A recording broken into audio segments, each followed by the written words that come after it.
cinta di balik kenakalan. Hikmah dari langit senja. Di sebuah desa kecil yang sejuk, di tepi bukit yang tiap sore dilintasi angin dan burung-burung pulang ke sarang, hiduplah seorang remaja bernama Rehan, usianya 17 tahun. Jiwanya liar seperti anak panah yang lepas dari busur, tapi matanya menyimpan kegelisahan yang tak pernah selesai dijawab oleh dunia.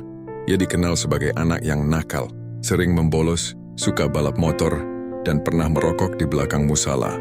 Tapi anehnya tiap malam diam-diam ia sering duduk di belakang rumah, menatap langit lalu berbisik, "Tuhan, apa kau benar-benar ada?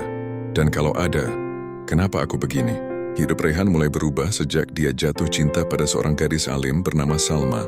Salma anak guru ngaji, wajahnya teduh. Ucapannya lembut seperti air wudhu. Dan setiap sore ia selalu berjalan melewati sawah sambil membawa kitab kecil berjudul Bahasa Jiwa. Rehan mencoba mendekat, tapi tiap kali dia menyapa, Salma hanya tersenyum tipis lalu berkata, "Kau tidak akan bisa memahami aku sebelum kau mengenali jiwamu sendiri, Rehan." Ucapan itu menamparnya. Dan malam itu Rehan nekat mendatangi Abah Gofur, seorang kakek tua yang tinggal di bawah pohon beringin, dikenal sebagai orang aneh tapi bijak.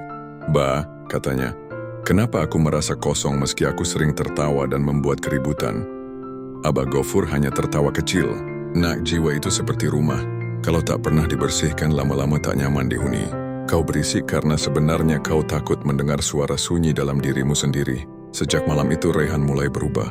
Tidak drastis, tapi perlahan, ia mulai diam lebih sering. Ia mulai ikut salat maghrib di musala. Ia mulai membaca kitab kecil Salma yang diam-diam ia pinjam dari rak perpustakaan desa. Bahasa Jiwa, Tafsir Cinta dan Dosa Remaja.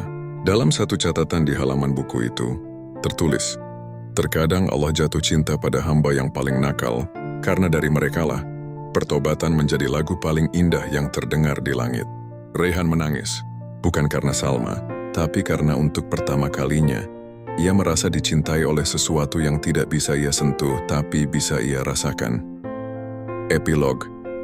Beberapa tahun berlalu, Rehan kini menjadi pembimbing remaja nakal di kota.